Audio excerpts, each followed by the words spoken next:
사랑의 정기검진, 섹스는 사랑의 출입문이다. 현대사회에서 사랑과 섹스는 복잡하고 다층적인 관계를 맺고 있다. 사랑은 단순히 낭만적 감정이나 이성적 선택에 국한되지 않고 성적 특성을 동반하는 경우가 많다.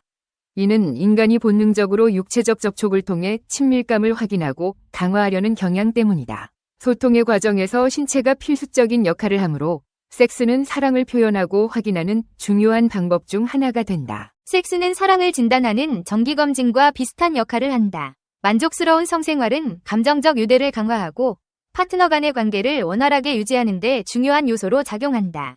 이는 단순히 육체적 쾌락을 넘어 파트너와의 감정적 연결을 심화시키는 기능을 한다. 섹스를 통해 분비되는 옥시토신 호르몬은 결속감을 증진시키며 파트너에 대한 긍정적 기억을 자극하여 관계의 지속성을 높인다. 물론 섹스가 항상 사랑의 증거가 되는 것은 아니다. 성적 만족을 느끼지 못하는 상황에서도 두 사람의 관계가 지속될 수 있으며 오르가슴의 보재가 곧 관계의 종말을 의미하지는 않는다. 그러나 상대의 육체에 접근하지 못하거나 친밀한 접촉이 없는 경우 이는 관계에 심각한 문제가 있음을 시사할 수 있다. 반면 섹스는 때로는 어려움을 겪고 있는 관계를 회복시키는 역할을 할 수도 있다. 섹스는 독특한 상호성을 가지고 있으며 개인의 욕망이 상대의 욕망을 일깨우는 상호작용을 통해 두 사람의 감정을 하나로 묶는다. 섹스의 중요성은 단순히 번식이나 성적 욕구 충족에만 국한되지 않는다. 현대의 낭만적 사랑에서 섹스는 파트너와의 독점적 관계를 형성하는 중요한 요소로 작용한다. 섹스를 통해 연인들은 자신들이 서로에게 특별한 존재임을 느끼고 이를 통해 상대방을 더욱 소중하게 여기는 경향이 있다.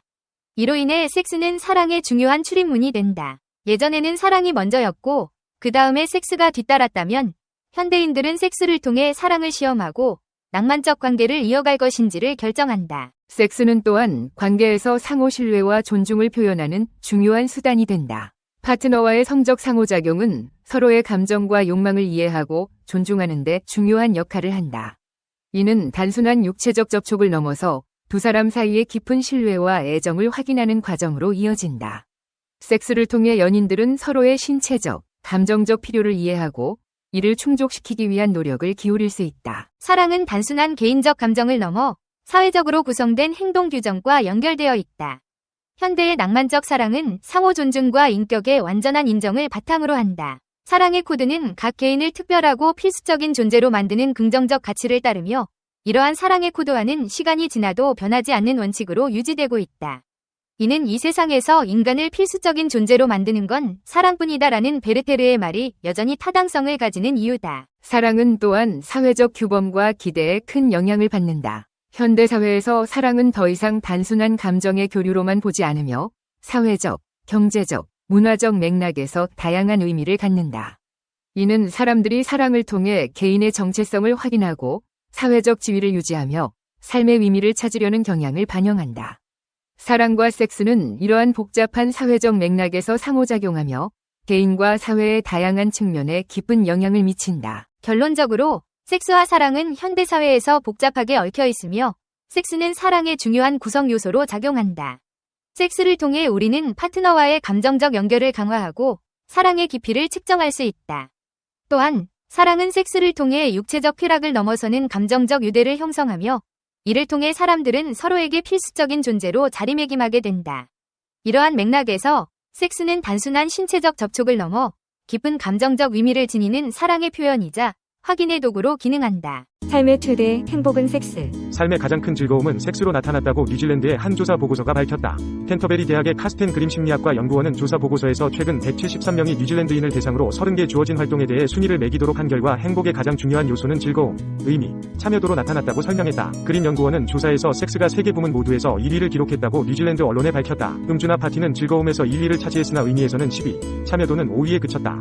이 조사에서 세수, 옷차림, 몸단장은 참여도 부문에서 꼴찌를 기록했다. 아픈 것은 행복을 구성하는 모든 항목에서 최하위를 차지했다. 페이스북은 의미에서 꼴찌, 문자 보내기는 행복 항목 전반에서 26위를 기록했다. 그림 연구원은 최근 행복에 대한 연구가 붐을 이루면서 학계는 물론 정부기관에 있는 사람들까지 행복을 측정하는 여러 방법에 대해 많은 관심을 두기 시작했다고 연구 동기를 밝혔다. 그는 정보기관이 주로 생활 만족도에 초점을 맞추고 있지만 행복은 훨씬 복잡한 양상을 띠고 있다며 즐거움, 참여도, 의미 등 행복에 초점을 맞춘 여러 요소들을 집중적으로 조사했다고 밝혔다. 그는 행복에 이르는 길로서 즐거움은 디저트를 먹는 즐거움, 감각기관의 즐거움, 기분 좋은 느낌 등을 의미하는 것이며 참여도는 하는 일에 완전히 몰입했을 때 느끼는 정도를 말하는 것이라고 설명했다. 그는 또 의미에 대해서는 자신을 뭔가 더 큰 것의 일부로 느끼거나 선에 이바지함으로써 느끼는 행복이라고 덧붙였다. 그는 섹스는 쉽게 예상할 수 있었던 대로 행복의 모든 항목에서 가장 높은 점수를 받았다. 면서 그 반면에 아픈 것 역시 예상했던 대로 모든 항목에서 낮은 점수를 받았다고 지적했다. 그는 이어 강의를 들으러 가거나 공부를 하는 것도 즐거움에서 낮은 점수를 받았으나 의미에서는 상대적으로 높은 점수를 받았다고 말했다. 그는 즐거움, 의미, 참여도 등을 골고루 즐기는 사람들이 생활 만족도에서 높은 점수를 받았을 뿐 아니라 일상생활에서도 더 행복한 것으로 나타났다고 덧붙였다. 천생연분이라는 낭만적인 사랑도 몇 가지 예외적 경우를 제외하면 성적인 특성을 갖는다. 소통에는 늘 소통에 참여하는 사람들의 신체가 연관되어 있기 때문이다. 때문에 섹스는 사랑을 진단하는 일종의 정기검진이다. 육체의 소통을 통해 사랑이 제 기능을 발휘하고 있는지 점검할 수 있기 때문이다. 그렇다고 섹스가 사랑의 증명서라는 뜻은 아니다. 또한 오르가슴을 느끼지 못한다고 해서 두 사람의 관계가 이미 끝났다고 말할 수도 없다.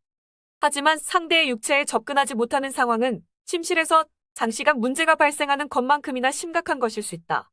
반면 섹스는 순탄하지 않은 관계를 원만하게 되돌릴 수도 있다. 섹스를 할 때는 관심과 목적이 파트너의 어느 쪽에도 귀속되지 않는 독특한 상호성이 지배한다. 자신의 욕망이 상대의 욕망을 일깨운다는 사실을 깨닫기에 상대를 욕망하는 것이다. 자신의 체험은 상대의 체험과 하나가 되고 사랑을 나누는 육체 역시 하나가 되는 기적을 체험한다. 그 결과 육체의 사랑놀이는 관계의 비육체적 측면에도 새로운 에너지를 불어넣는다. 만족스러운 성생활이 사랑을 어느 정도로 촉진시키는지는 과학적으로도 입증된 바 있다. 섹스를 할 때는 옥시토신 호르몬이 분비되는데 행동심리학자들은 이 호르몬이 결속감을 불러일으킨다고 주장한다. 옥시토신이 파트너에 대한 기억을 자극한다는 사실은 이미 쥐실험을 통해 증명되었다. 이를 통해 볼 때 섹스는 번식이나 단순한 욕구 충족의 행위일 뿐 아니라 감정을 불러일으키고 파트너와의 독점적인 관계를 자극하는 역할을 한다. 섹스를 할 때도 연인들은 개인적인 것, 한 사람의 상대, 한 사람의 개인만을 생각하기 때문이다. 상대가 이런 배타적, 신체의 이용을 허가하고 즐기기 때문에 신체는 신체에 머무르지 않고 사람으로서 인식된다. 섹스는 사랑의 세계에 발을 들여놓는데 중요한 출입문의 역할을 한다. 옛날에는 사랑이 있고 그 다음으로 라고 했다면 이제 섹스는 사랑의 조건이 되었다. 현대인들은 일단 시험 삼아 섹스를 해보면서 낭만적 사랑놀이를 계속할 것인지 살피는 것이다. 그것이 지닌 신비의 효능은 사랑하는 연인들이 자신들을 하나로 느끼고 하나라고 말할 수 있는 정도로 둘의 심리적 인식이 얽혀 있다는 사실에 기인한다. 사랑의 코드는 행동 규정을 통해 나름의 사회 영역을 만들었고 그 안에서 개인은 온전히 인정받는다. 현대의 낭만적 사랑에서만 인간은 서로를 위해 존재하며 원칙적으로 상대의 인격을 구성하는 모든 것을 인정한다. 사랑의 코드는 긍정적 가치래 개인적으로 따르며 이런 코드와는 사랑의 코드가 탄생한 순간부터 변함없이 유지되어 왔다. 때문에 이 세상에서 인간을 필수적인 존재로 만드는 건 사랑뿐이다라는 베르테르의 말은 지금까지도 타당성을 갖는다.